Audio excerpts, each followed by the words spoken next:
This is Our Voices. I'm Mario Trimble. In order to be a place where everyone in our community feels valued and connected, we first have to ensure everyone believes they belong. These are Our Voices, a joint podcast production from the Colorado and Denver Bar Association's Equity, Diversity, and Inclusivity Joint Steering Committee. Our Voices shines a light on the unique stories, experiences, and backgrounds of our member leaders so that we can help each other walk together.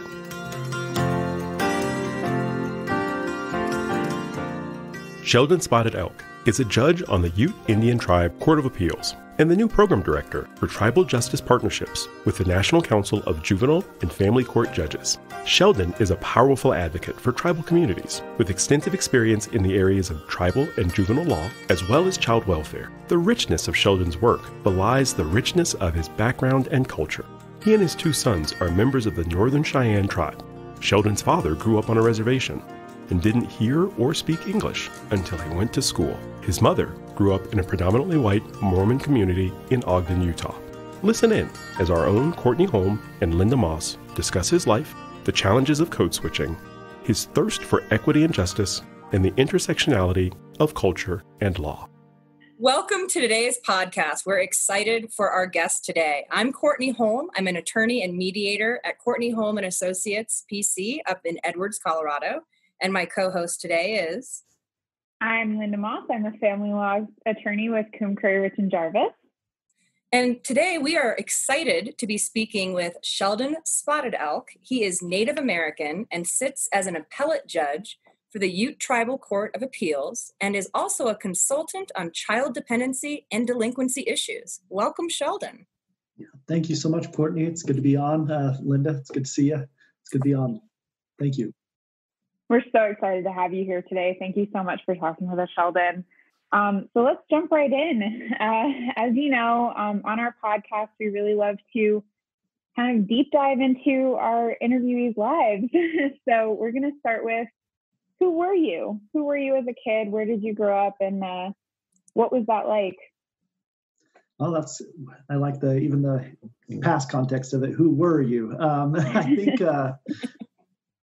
Well, I grew up I kind of have an interesting background, maybe unique background, and maybe the story of the Western United States runs through who I am. So I'm Northern Cheyenne. It's a tribe based out of Lame Deer, Montana, which is about 100 miles east of Billings, Montana. We're the tribe that killed George Armstrong Custer in the Battle of Little Bighorn. So that's our big gift to humanity. You're welcome for that. And that's my father's side, and that's where I get my last name Spotted Elk from. And I'll tell you a little bit more about where that comes from. In Cheyenne, Moe Hua'is is how you say it in Cheyenne. And so that comes from my Moe Hua'is, and that's Spotted Elk, elk with spots, so that's what that's saying. And then on my mom's side, she's non-native, but she grew up in Utah. My mom and dad grew up in different planets altogether. My dad grew up on a reservation, didn't speak English, or probably even saw white people until he went to school as a 6-year-old.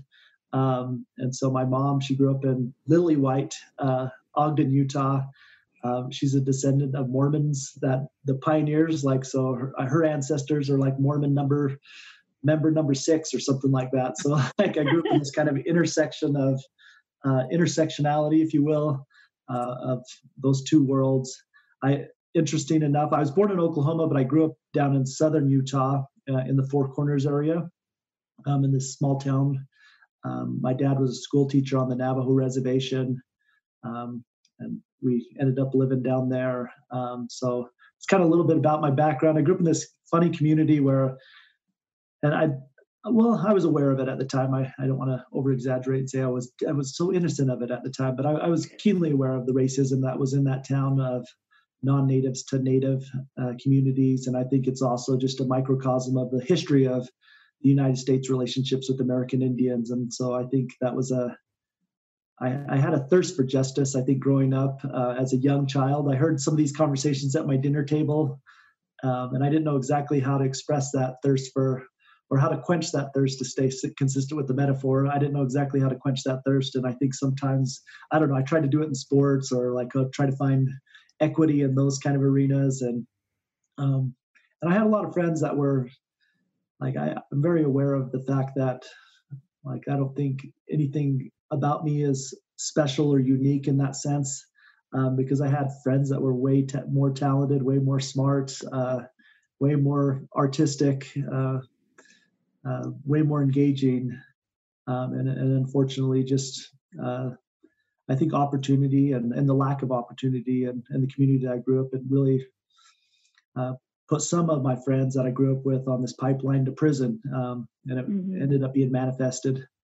An early death. There is American Indian men actually have a really lower mortality rate than the general population. And definitely I saw that with my friends that growing up, and it had a big impact on me, and I think made me want to try to do something to address that. And I ended up finding law as that's something to try to have some impact.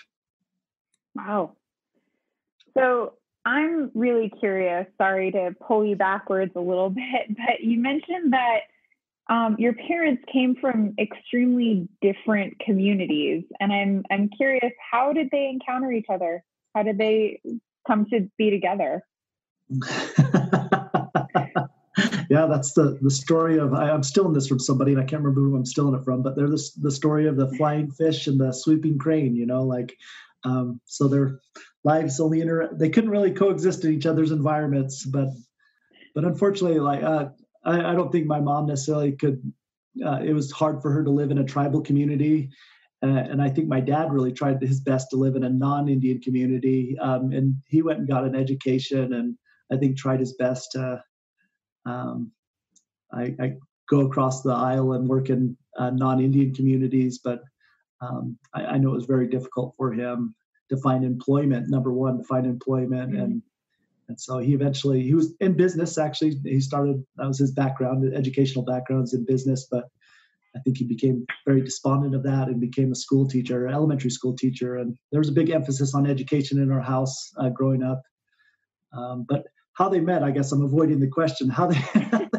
I'm not avoiding it. I just, how they met is, it's an urban legend, I guess. And I don't even know for sure if this is true. And so this is what I've been told, is that my dad, when he graduated high school, he spoke with his mom. First, I think he went to an Indian school in Kansas, and he went there for a while. And then his grandmother, there were some Mormon missionaries that came by our house, and our house in Montana, they grow alfalfa, and I guess these were some country Mormon missionaries, and my grandmother said, "Where do those kids go to school?" And they said, "Oh, they go to BYU." And so my dad jumped on a bus with a couple bucks in his pocket and went down to BYU and met. And I get, from what I hear, it was really tough for him to bridge that down at BYU. And a lot of American Indians were going to BYU at that time, Brigham Young University in Provo, Utah. He was just on the verge of quitting and dropping out of school and going back home when he met my mom. And then my mom kind of helped, I guess, translate culture for him and translate how to succeed as a student, I guess, because it is coded so heavily in whiteness. The way we write, the way we speak, the way that academia promotes all that, of course, that's all coded in whiteness. And so he did have a struggle with that, and my mom was able to help translate some of that. So that's what I understand the story to be. I might have that wrong, though. Some extremely successful Mormon missionaries.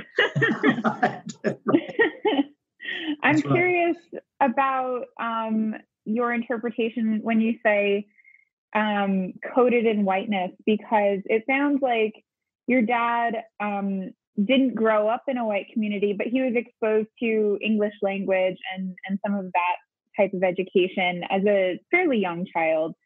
So how was that different for him then when he got to college and was still feeling, it sounds like he was still feeling different and kind of othered?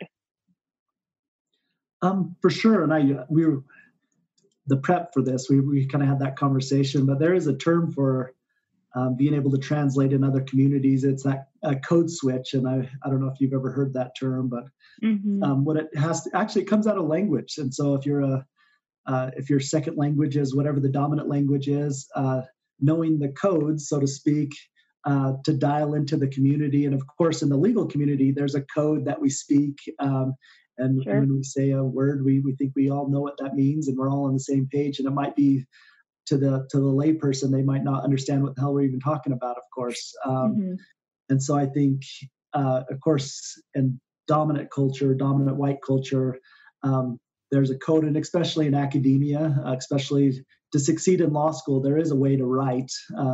We're trained in it, right? We take classes in it. It's our first year class to learn how to write like a lawyer. And if you come from another writing background, your paper is going to bleed a lot.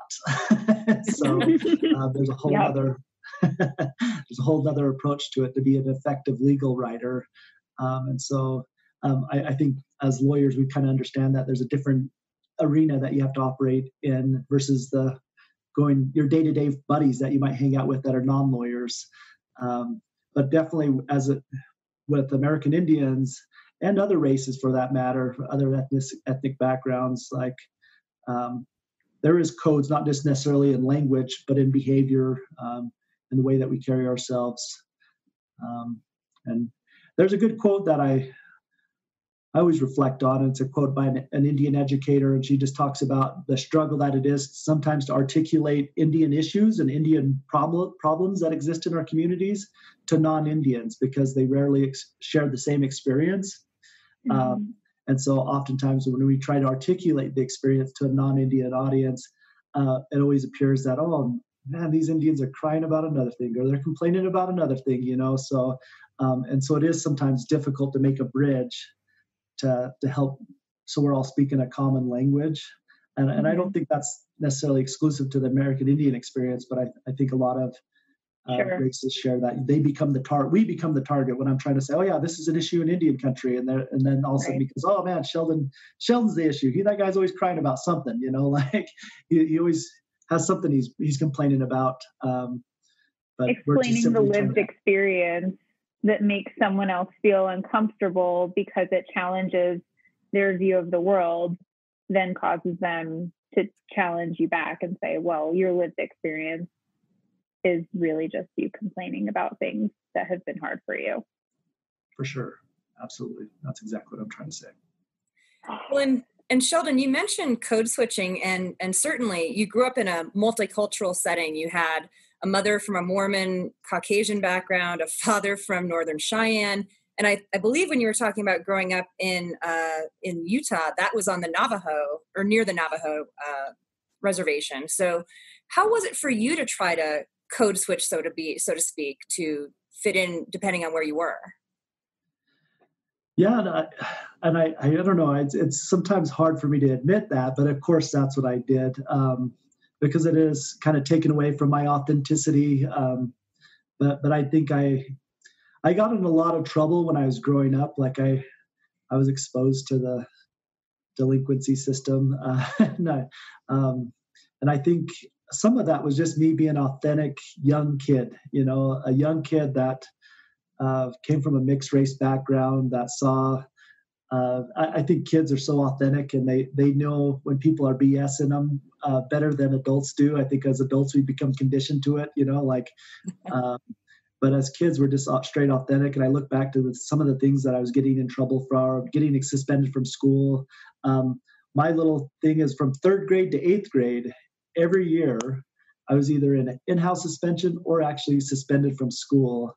And so I had a lot of school issues, but then I also had police issues as well. But I think looking back on that, some of that was just me trying to be a kid. And of course, kids need mentorship, and so I think some of the adults in my life at the time or teachers in my life at the time didn't necessarily say, let's take this kid under our wing. And instead of suspending them, let's teach him something. I was going to say, I'm sure that being suspended helped your school performance, right? Exactly. Right. Exactly. Yeah. And so and Sheldon, you mentioned that there was kind of a pipeline to prison in the Native culture, and you didn't go that direction. You went a different direction, and you mentioned sports. I think you played basketball even at a collegiate level. What was it that drew you, and these experiences that you had as a youth, maybe confronting some of the legal system? What did that give you? Did that give you a different level of empathy or some sort of fire that drove you? Yeah, probably. That's a good question. I don't think that I necessarily have. I had parents that emphasize education. So if it's educational attainment, I think I definitely had a household where there was an emphasis on that.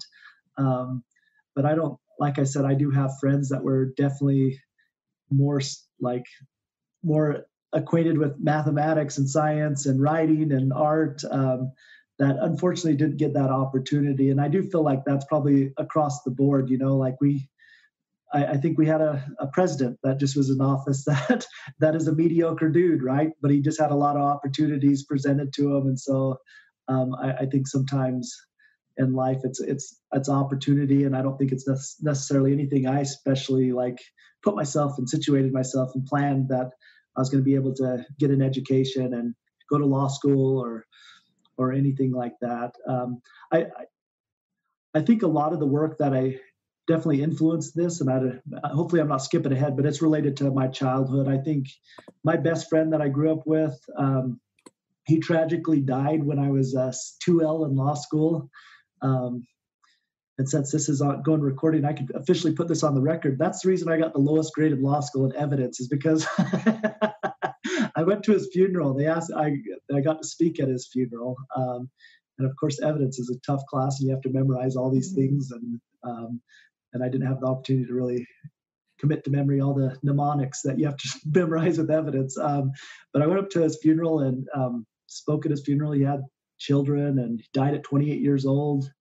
And he was a talented young man. This guy was so talented, but I look back at just how they put him on a pipeline to prison. He did go to prison, he did at a very young age, and he was involved in the juvenile system as well. And we grew up like brothers. And I think in law school, I kind of went to law school thinking I was going to do work in economic development, or I don't know exactly what my vision was. It's hard for me to really exactly remember what my goal and mission was, but that had such an impact on me as a 2L that the next class I saw a class in juvenile justice, and I took that class as an elective course. I ended up becoming a guardian ad litem and representing children in child dependency cases and representing children in delinquency cases as well. And so I look back on Gabriel Denisossi is his name, his funeral. And I went up there I took my son with me. Actually, I have a 15-year-old son. And at the time, he was just a little guy, and I took him up to the funeral because I didn't have babysitting at the time either. So he went to the funeral with me. And so from Blanding, Utah to Albuquerque, New Mexico, it's about a 5-hour drive, but you drive through 8 tribal communities in that drive. Oh, wow. And I could remember driving back to law school and crying just because of the ubiquitous cracks that are in tribal communities, that a lot of talented young Native people are marginalized, and they fall through those ubiquitous cracks, that are gaping in our community. And so definitely had a big impact on me when I went back to school, and just really being reflective of, not necessarily about just the great fortune that I had, I guess, of having parents that emphasize education and people in the community that believed in me, and even Gabriel, growing up with him, and he had more courage than me, I eventually learned the codes and switched to him. This guy was just straight authentic all throughout his life, and so he went in jail for it. He suffered the consequences for it. So I don't think it's necessarily always honorable to be a code switcher, but I definitely probably am in some ways. Well, and there's certainly some instances where it benefits you to do that. So, I think you'd mentioned that you were close with your grandmother, and she might have helped you through some of those legal troubles. Yeah.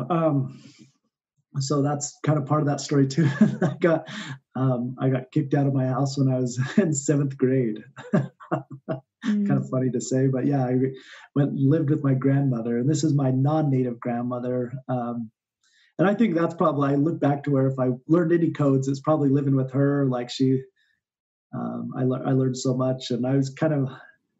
Where did she live? She lived in this bedroom community of Salt Lake and Ogden, Utah. So Roy, Utah is the name of the town, which is kind of a funny place. But yeah, so that's where I grew up. Well, I lived there for a year. But I can remember my mom dropped me off up there, and I remember she was like, "Do what you should do. This is really good for a 7th grader. Is you should memorize your social security number. That's because you're gonna have to sign a lot of papers." So I basically got myself into school, and I can remember I don't know, I had to grow up kind of really quick at that point in my life, and I learned a lot of things actually. I think that translate to me as an adult, and I think that also had a big impact of who I was. But of course I got in some trouble up there, and I remember going to court, and my grandmother went with me, and at the time, I've actually, as of now, I can look back and kind of understand a little bit more what was going on. They put me on a diversion program rather than going through the court process. And so I was able to get a plea in abeyance and just do community service actually. And then that fell off, and so, and I didn't even have to go through probation. My grandmother was she signed off on my community service, so I didn't even have to go through the formal system. And I think my grandmother, but for her being there, if I'd have shown up with my brown father, definitely they would probably put me on a different track. I can remember definitively, the older judge was an old guy, and he's looking at my grandmother and asked her questions, and my grandmother promised that they were going to give this young half Indian kid the tough treatment. He's going to do all his hours, and we're going to make sure he learns a lesson. And the judge said, yeah, let's do that. Okay, let's put him on this diversion track, So, but it was for my grandmother being there that I would have I experienced that. Out of curiosity, as you tell that story and you say we're going to put this little half Indian kid on the right track, did they actually refer to you as a half Indian kid, or was it kind of just implied? Yeah, I'm implying that, but I definitely did feel that was the case, and I have felt that most of the time. I see people, my last name is a giveaway of my identity. So I think I have felt that, and I felt that in that instance as well. So. Mm-hmm. And the judge is directly addressing your grandmother and saying, "Oh yeah, this white lady can handle this issue. That's fine." Yeah, yeah. And my grandmother was a no nonsense person, so she definitely wasn't faking that either. So that's who she was. Well, and Sheldon, with those different experiences, is that something that really drew you to representing children and becoming a guardian ad litem? And did it also help you get some sort of rapport or the ability to empathize with individuals that you wouldn't have had otherwise? For sure. Absolutely. No doubt about it. I just think back to some of the times, because I didn't have really any legal mentorship when I first started. I can remember, and maybe I know a lot of people have that experience. They go to court and they really don't know what the hell's even going on, and so I can remember the first case that I had, I didn't really know what the hell was going on. It was actually a sentencing for a juvenile, and I kind of picked up the case in the middle of it. And he violated a plea in abeyance. So I'm in the middle of this case, and I don't even know what the hell I'm supposed to be doing, but I can remember going in there and arguing. I'm throwing just arguments against the wall, but I'm arguing that there is a disproportionality of brown kids being incarcerated, being thrown in detention. And the judge actually bought it. She gave me some love, and she knew I didn't know what the hell I was doing, but she gave me some love, and we got the lowest about that. He got 2 days in detention. But I remember actually after that, it's funny because when you talk about empathy, I thought I lost everything for this kid, So I remember talking to him after the court hearing, and his grandpa was there, and I'm getting kind of watery eyes as I'm telling him what's happening. This is what's happening. And actually they're coming right now. They're going to be here and they're going to take you to detention right now. And I'm getting kind of emotional. And the little kid, he's 16 years old. He's like, "Oh, it's all right, man. I like the food over there anyway. It'll be all good." he's, he's, he's comforting me. So maybe I had too much empathy, like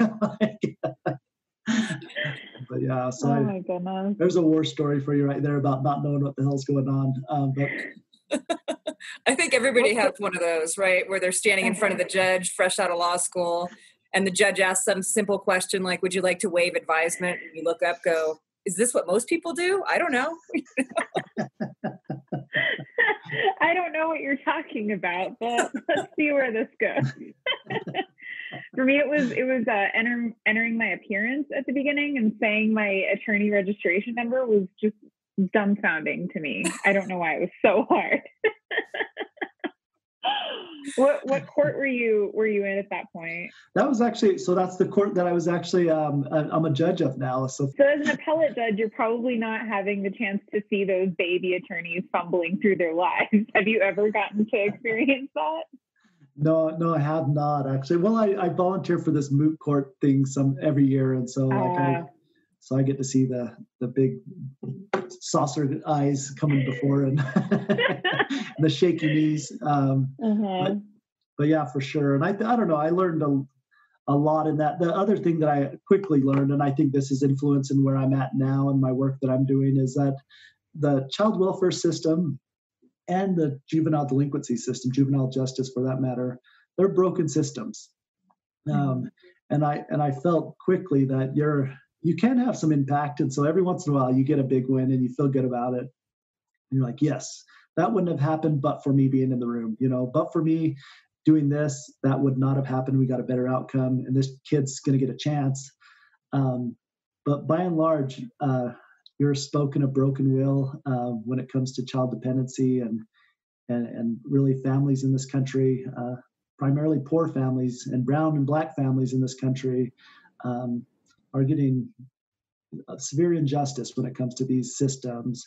And so trying to fix that will, if you will, that's ended up doing all this national work. And so I ended up working for a national nonprofit that was dedicated to reducing the amount of kids in foster care and trying to address those issues. A lot of the work that I do now is I work with ICWA courts. So the Indian Child Welfare Act is a federal act that happens in state courts. And one of the principles of ICWA courts are gold standard attorneys.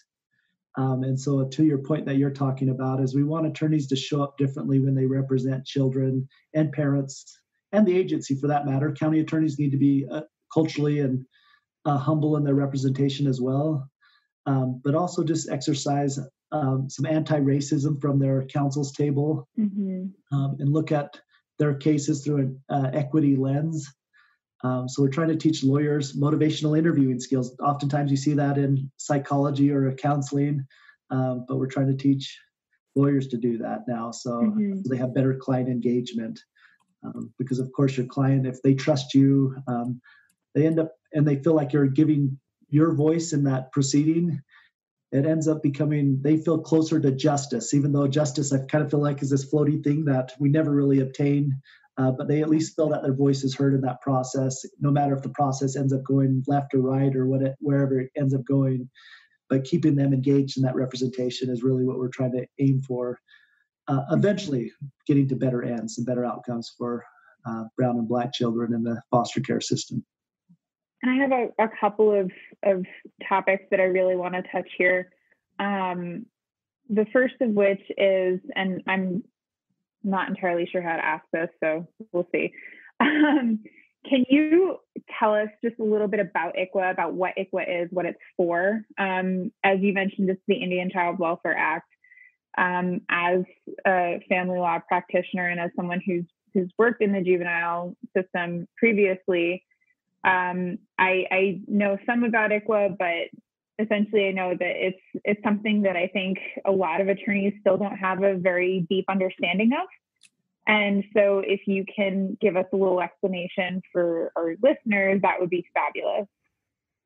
For sure. I have a cool story to tell you about this. And so I'll share this. Great. Is that I got to meet the guy that wrote ICWA. So there's 3 attorneys that worked, put pen to paper and wrote ICWA.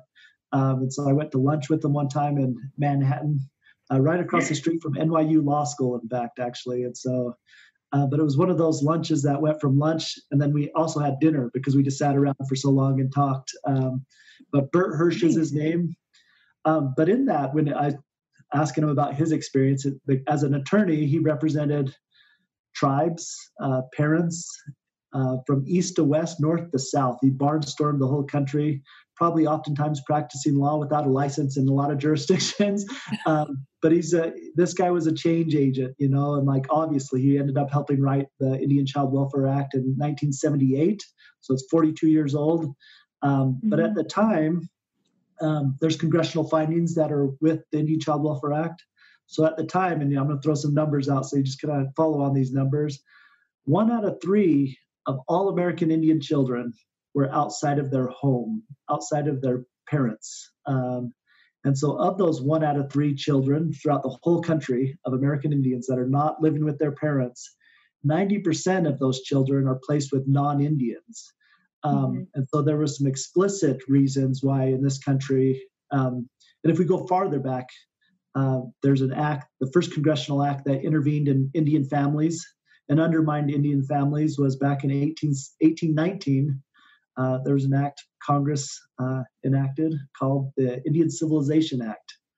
And it gave money to churches to go to tribes, to tribal communities to civilize. It's very explicit to what that act was about, to civilize American Indians. And they did this through removing their children and eventually placing them in boarding schools, where the explicit stated purpose of that was to save the man, kill the Indian, save the man.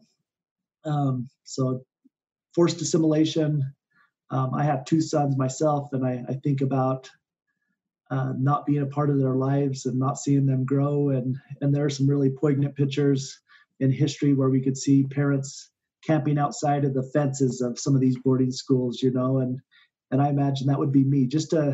I would do it just to get a glimpse of my son, just get a glimpse of my sons to see what they're doing, and so those are some very painful pictures. There's also recently, maybe 10 years ago, Haskell, which is a school in Kansas, they were building a building there, and they uncovered these baby handcuffs, like handcuffs that are for a child. And so that's just an artifact of the forced assimilation project that the United States was on to undermine Indian families, to marginalize Indian families. And so in 1878, that's when ICWA was passed. And of course, we see all the elements of federal Indian law in this act. Bert Hirsch, the guy that I had dinner with, he did tell me, and this is the point that I'm bringing up the story in the first place, is he did tell me, whenever you talk about ICWA, you need to tell everybody that law is the only reparative law on the books in child welfare. So it's the only law that is addressing a past wrong, a past historic wrong. In the very vein of anti-racism, it's the only law in child welfare that is doing that, where it is trying to address and correct all the children that were forced removed by asserting a higher burden upon agencies when they remove children, that they have active efforts rather than reasonable efforts, and that the agency continues to provide active efforts to reunify that family. And at the time ICWA was passed, it was kind of it was out in left field, and nobody else, no other state law even was close to that. But now 48 out of 50 states also have kinship placement requirements, and so that's another placement preferences within the Indian Child Welfare Act, that we look to kin if the family is not safe. We look to relatives for placement. 0 states had that at the time ICWA was passed, and now, like I said, 48 out of 50 do. So it has become known as the gold standard of child welfare for those reasons, that we try to make sure a child wins in those situations. A lot of the work that I do is to teach state courts and attorneys this area of law, and really developing and building ICWA courts, like I was saying earlier, to address, there is almost a 3 times disproportionality of the general population of Indian children in foster care right now today. And so really to help try to remedy that. That's interesting. That's the only reparative law. And so has that decreased the incidence of Native children being placed with non-Native parents during those proceedings significantly? No. If you look at, so AFGARS, I forget the acronym every time, but it's the federal database that tells the story of all the children that are in foster care. So if we look at the AFGARS over the last 10 years, we actually see an increase of American Indian children going into foster care in the last 10 years. There is still a poor, our court system, our legal system still does a terrible job on the front end of these cases, because one of the findings within an ICWA case is the inquiring of an Indian child, which is a defined term within the statute. So it involves asking that question: are you or anybody in your family an American Indian? And also being able to send notice, because tribes have standing in those cases, so they get all legal notice. They get an attorney, they get an appearance in those proceedings and a voice in those proceedings. And so our system still does a terrible job on that front end of ICWA. That's disappointing. Yeah, it is. And I think it is a training issue. I think it's also an issue in America, and this is just my opinion, but I think in America we still are trying to reconcile, I think, the two great sins of America, if you will, and that's enslavement of African Americans and the great taking and genocide of American Indians. So I think those two original sins are still outstanding, and we need to repair that. We need to reconcile that. And so some of these issues when it comes to race in America, I think we're trained not to see them, actually. And I went to Western schools just like you guys, and so I don't think our education system necessarily helps us see these things. They actually teach us the opposite, that America is exceptional and we don't make mistakes, and if we do, that they ended up being justified in the very end, because America is so great. We're not able to look ourselves in the mirror sometimes. Well, and you mentioned the genocide component, and I think you have a very personal story concerning that. You want to tell us a little bit more about that? Yeah. So here in the state of Colorado, so this is Cheyenne country. There's, about 40 tribes that have historical lands and indigenous lands here in the state of Colorado, the borders now of Colorado. So Cheyennes, and we weren't always Northern and Southern Cheyenne. We were Tista people, the people is what we called ourselves, so we had a government and we had a legal system that was super organized, actually very, very, very specific. 44 chiefs make up our parliamentary style government. And so we had placement here in Colorado. We lived here in Colorado at the time, mostly like around Denver area, actually, in the plains going eastward. And so through a series of treaties and a series of breach of treaty, honestly, in 1864, there was a group of Cheyennes under Chief Black Kettle. And that guy was a humanitarian. I look at him and I read his story, and that guy was a good human being. If you were disabled or you had intellectual disabilities or you're elderly or you're an orphan, you lived with his camp because he had so much humanity, he and his wife. And so he was the most human chief that we had. They gave him a white flag and an American flag, and they said, if you raise this above your teepee, you'll be safe. So he brought his camp down to Sand Creek, which is by Eads, Colorado.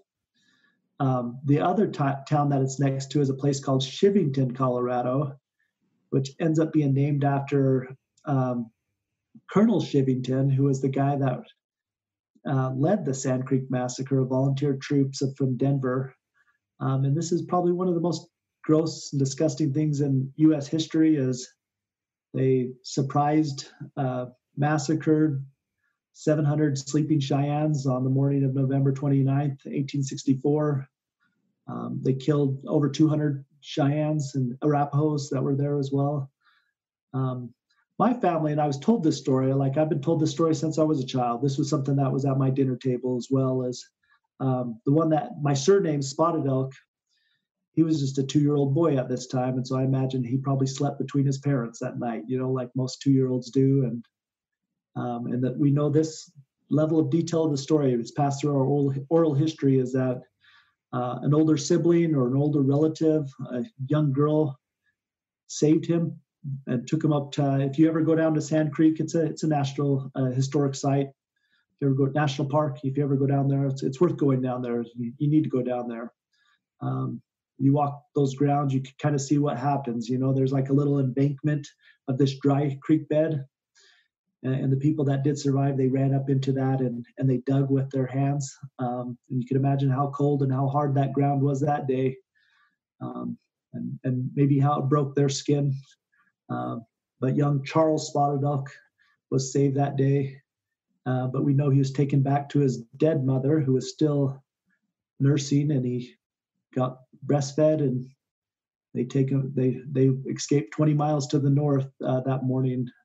And so these were stories that I know so much about. It was told to me by my father, who his father told him, who in turn heard it from the person that lived it. So that was told that all his life, that this happened to him as a 2-year-old. This is why he's an orphan. So even though that happened, like you say, 1864, that's so long ago. If you go up to Lame Deer, Montana, you would think that this happened 20 years ago. It's still an open wound for us. It's still something that we will never forget. This was our 9/11 moment. So many 9/11 moments that Indian people have experienced. But back to the people that committed that heinous act, they came back to the streets of Denver and received a parade, actually, and they had human remains. They cut the private parts off of men and women, and they had those on their saddle bags, and they paraded them down the streets to a cheering crowd. And so these are some things that I think we have to reconcile and build bridges to. And I think what you're talking about, Courtney, like you brought up empathy. And I think as an attorney, I think that's something we all need, actually. And so we're representing usually our clients, no matter what kind of representation we do. They usually come from diverse backgrounds for us, and they have different reasons why they're engaging with the court system. And we're our nexus. We are the nexus to that for them, so having some empathy and understanding our client is always to our benefit, I think, and to their benefit as well. So, but especially in child welfare, where usually our parent client or our child client, they're not choosing to have us be their voice.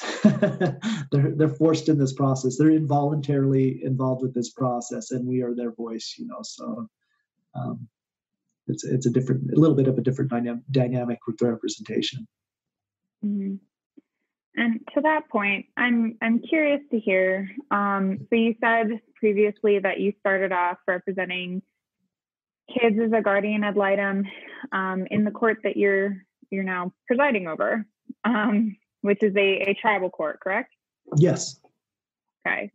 So I'm curious to hear if you have any perspective on the difference in proceedings, or just what it looks like to be in tribal court versus in a district court or a county court. Yeah, for sure. Thank you for that question. So, of course, tribes are sovereign nations. And so I think sometimes that's an education piece for everybody. So there's 578 tribes in this country. A lot of those tribes, I want to say 60% of those tribes are based out of Alaska or California. So there's a lot of tribes that are in those two states. But there's about 400 tribal courts out there. So not every tribe has a court. And just by the fact that they have a court, we know that they're adjudicating legal proceedings. So tribes develop codes. And some tribes, I'll tell you, do better job. A lot of my research, when I was in law school, I wrote a paper. It's actually published. It's in the Tribal Law Journal. And it's about tribal constitutional reform. Can you tell us what your paper is called in case anyone wants to look it up?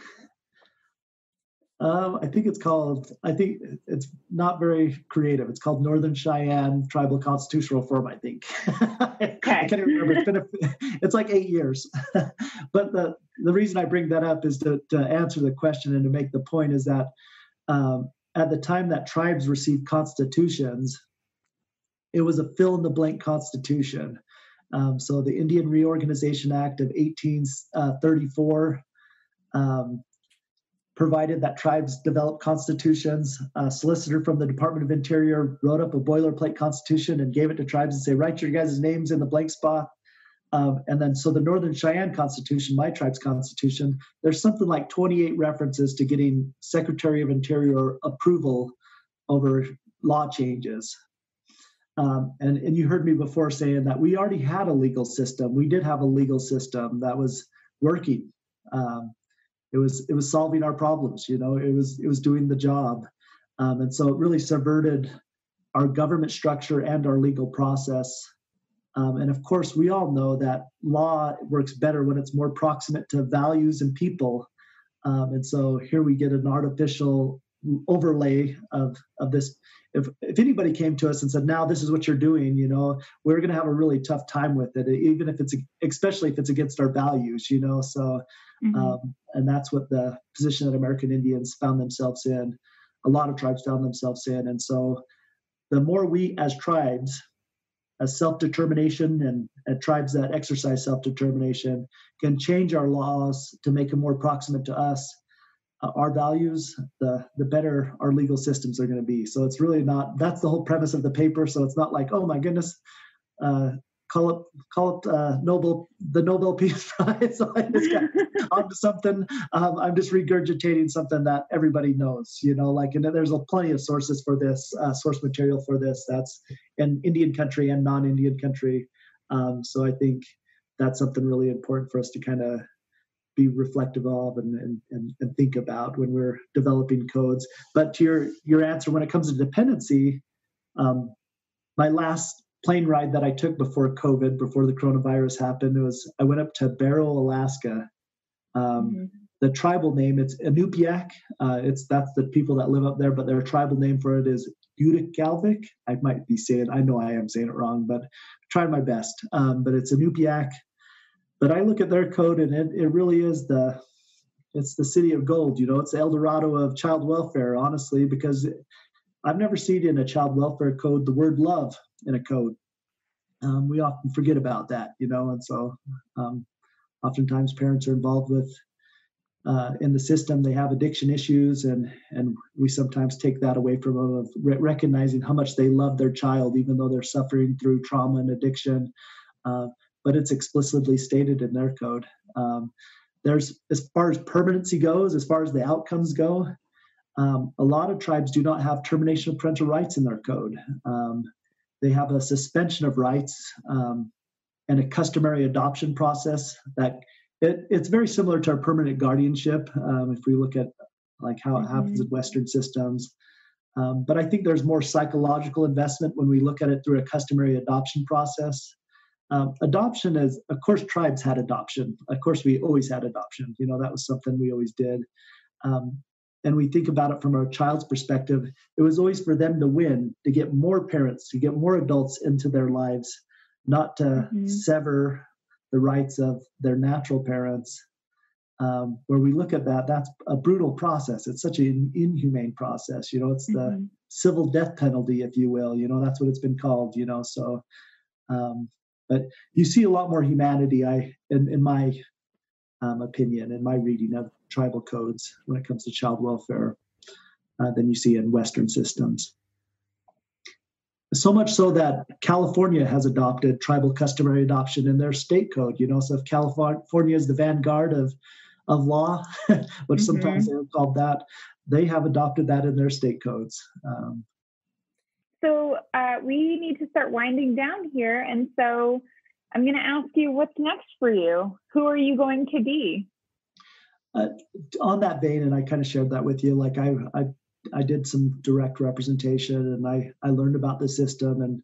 And I do believe that in order to have impact, not only in Indian law and in tribal law, but especially in child welfare, you have to be a change agent. You have to be an agent of change and be willing to take that step forward when everybody is not taking that step forward. And so I've worked I was a chief of staff for a tribe. So I set the table for elected officials and made sure their resolutions and laws were carried out and tried to organize and coordinate all of that.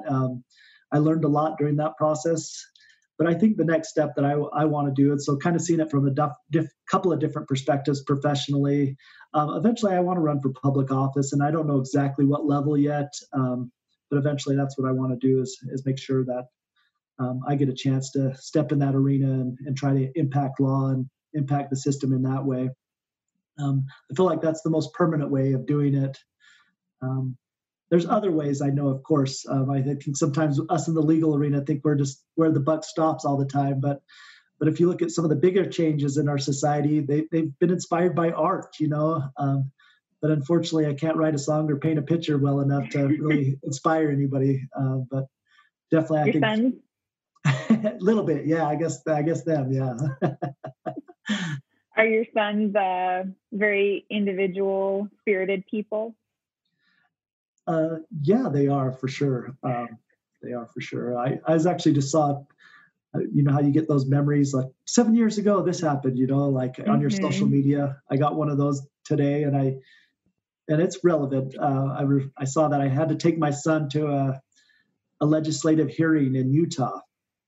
He was a little guy, but I gave legislative testimony about a resolution to recognize the American Indian Holocaust is the words that we chose to put in that piece of legislation that went through Utah, a very red state.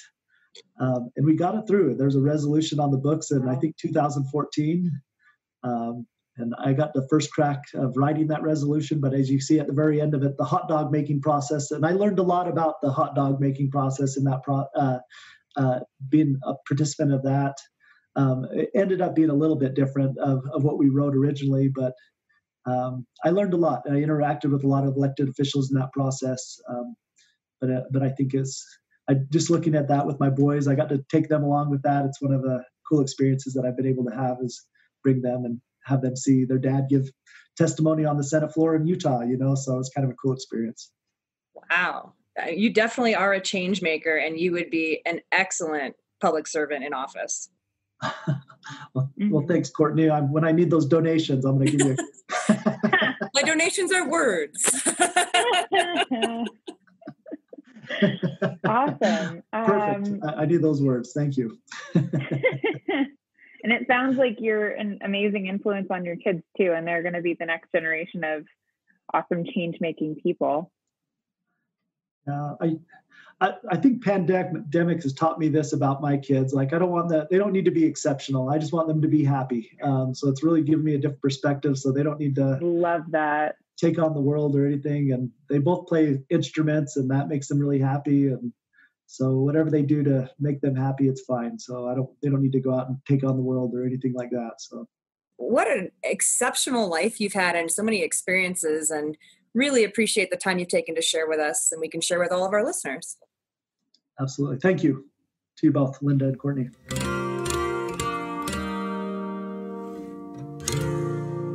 This has been Our Voices. For more information on today's guest, or to get involved, please check out the CBA podcast page at cobar.org/podcast. That's cobar.org/podcast.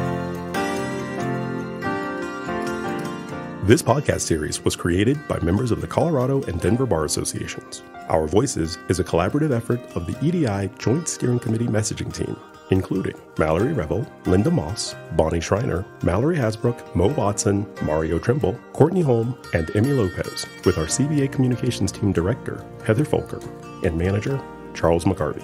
Our recording engineer is Rick Ponteleone of Lionsbridge Recording. Our producer and editor is Courtney Holm, with theme and introduction by Mario Trimble. This podcast is made possible because of the support of the Colorado and Denver Bar Associations. On behalf of all of us, thanks for listening to Our Voices.